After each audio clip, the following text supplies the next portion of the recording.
अस्सलाम वालेकुम नाज़रीन नून लीग इलेक्शन पर डाका डालने के बाद आज वफाक में भी हुकूमत बनाने में कामयाब हो गई है। नाज़रीन वो शहबाज शरीफ जिसके पिछले 16 माह की कारकर्दगी ने मुल्क का बेड़ा गर्क करके रख दिया और फिर से पाकिस्तान के वज़ीर आज़म बन चुके हैं। नाज़रीन शहबाज शरीफ की तकरीर को तो पीटीवी पर भरपूर तरीके से दिखाया गया और उनको तकरीर करने का भरपूर मौका दिया गया, लेकिन अपोजिशन लीडर अमर अयूब जब तकरीर करने लगे तो पीटीवी ने उनकी तकरीर को चलने न दिया। नाज़रीन इस पूरी सूरत हाल पर सीनियर सहाफ़ी हामिद मीर का क्या कहना है, आइए इनकी गुफ्तगू सुनते हैं, फिर इस पर बात करते हैं। इस पर बात करेंगे। सीनियर सहाफ़ी तज़कियाकार हामिद मीर साहब ने हमें ज्वाइन किया है। हामिद मीर साहब, सबसे पहले तो शहबाज शरीफ का आज 201 वोट लेकर वज़ीर आज़म पाकिस्तान मुंतखब होना और फिर उनके खिताब पर आपका ओवरऑल क्या तज़किया है? देखिए, जब शहबाज शरीफ साहब 201 वोट लेके और उसके बाद जब वो कौमी असम्बली से खिताब कर रहे थे और जो हंगामाराई हो रही थी, तो यकीनन आप समेत बहुत से जो पाकिस्तानी हैं उनको 2018 के मनाजर याद आ रहे होंगे। तो इसी तरह जब 2018 में इमरान खान साहब जो हैं वो वज़ीर आज़म बनकर उन्होंने कौमी असम्बली के इजलास से खिताब शुरू किया, तो इसी तरह उनके खिलाफ भी हंगामाराई हुई थी और उस वक्त जो शहबाज शरीफ साहब हैं वो अपोजिशन लीडर थे और जिस तरह शहबाज शरीफ साहब को उनकी पार्टी के बहुत से एमएनएज ने एक हिफाजती हिसार में लिया हुआ था, इसी तरह इमरान खान साहब के गिर्द भी एक हिफाजती हिसार था। और जिस किस्म की तकरीर आज शहबाज शरीफ साहब ने की है, मुझे ये एक लगता ये है कि 2018 में जो इमरान खान साहब जब वज़ीर आज़म बने थे तो उनकी हुकूमत के लिए मसाइल काफ़ी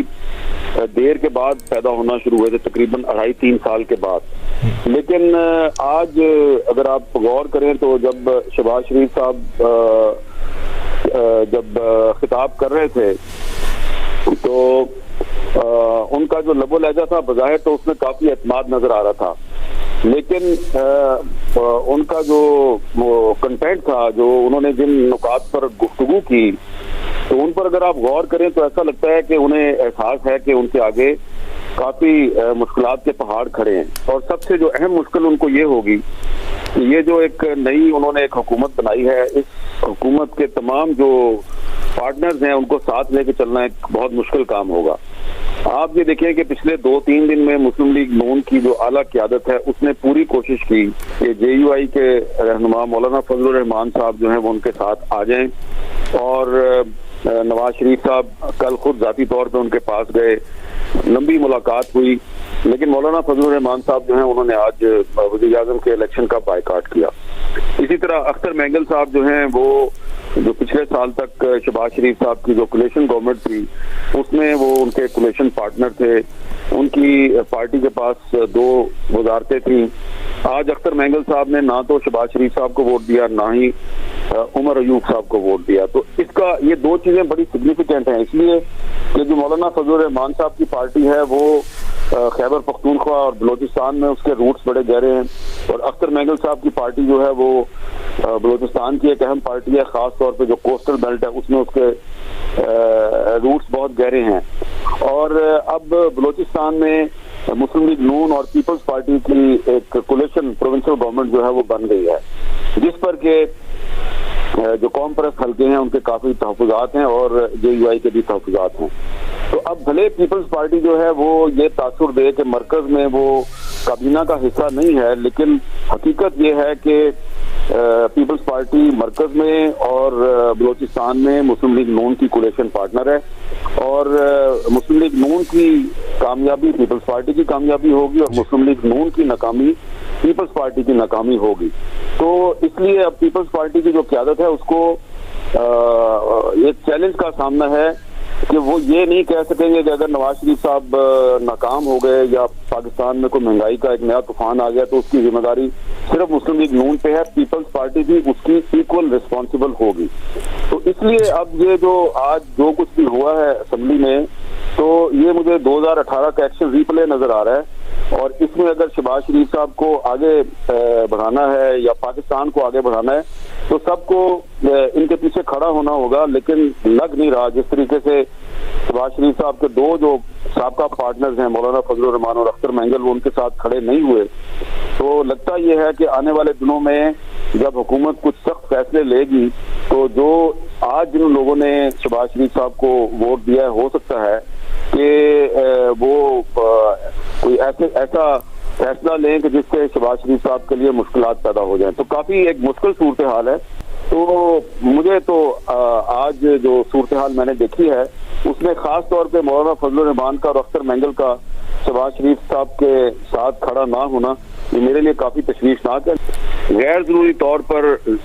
जो है इस्टेब्लिशमेंट पर इन्हिसार, गैर सियासी कूटों पर इन्हिसार, यकीनन शहबाज शरीफ साहब की हुकूमत को भी उसका नुकसान होगा। उमर यूब साहब की अगर आप तकरीर सुने आज, जो उन्होंने इतनी लंबी तकरीर की, ऐसा लगता है कि धांधली सिर्फ उनके साथ हुई है, सिर्फ तहरीक इंसाफ के साथ धांधली हुई है। जबकि अख्तर मेंगल साहब का भी वही शिकवा है, मौलाना फजलुर रहमान साहब का भी वही शिकवा है, इवन पीपल्स पार्टी के बहुत से एमएनए जो हैं वो हमें भी उनका भी वही शिकवा है, और नून लीग वालों का भी बहुत होगा यही शिकवा है। नाज़रीन, याद करें कि 2018 में जब इमरान खान वजीर आजम बने थे तो इमरान खान को तकरीर करने नहीं दिया गया था। यही ओपोजिशन पार्टी थी जिसने इमरान खान का तकरीर करना महाल कर दिया था, जिसमें नून लीग और पीपल्स पार्टी शामिल थी। और यही जब आज शहबाज शरीफ के साथ हो रहा है तो इसका आधा भी नहीं हुआ था तो शहबाज शरीफ ने ये शोर मचाना शुरू कर दिया कि शोर ना करें, हम मिल बैठ कर बात करेंगे। और नाज़रीन, जब ये बात इमरान खान करता था, मिलकर बैठेंगे, मिलकर बात करेंगे, मिलकर मुल्क के मसाइल को हल करेंगे, तब इन्होंने क्यों ना सुनी। नाज़रीन, आप अंदाजा लगा ले कि शहबाज शरीफ की तकरीर को पूरा वक्त दिया गया और पूरी तरह से हर चैनल पर नशर किया गया, लेकिन जब ओपोजिशन लीडर उमर अयूब की बारी आई तो ब्लैकआउट कर दिया गया। नाज़रीन, ये है दोहरा मेयार जो कि थमने का नाम नहीं ले रहा है। ये वो सियासी इंतकाम और सियासी बदमाशी है जो नून लीग करने से बाज नहीं आ रहे। नाज़रीन, सीनियर सहाफी हामिद मीर का भी यही कहना था कि वो हुकूमत जो कि 16 माह में मुल्क का बेड़ा गर्क कर चुकी है और मुल्क को इस तबाही के दहाने पर ला चुकी है, आज वो फिर से इक़्तिदार में आ गई है तो ये हुकूमत चलती हुई नजर नहीं आ रही। नाज़रीन, ये लोग आज मुफाहमत की बात करते हैं जो कि अवाम के हक पर डाका डाल के आए हैं, इलेक्शन पर डाका डाल के आए हैं। वो किस तरह से ये उम्मीद लगा सकते हैं कि इनके साथ कोई मिल बैठ कर बात करेगा, इनके साथ कोई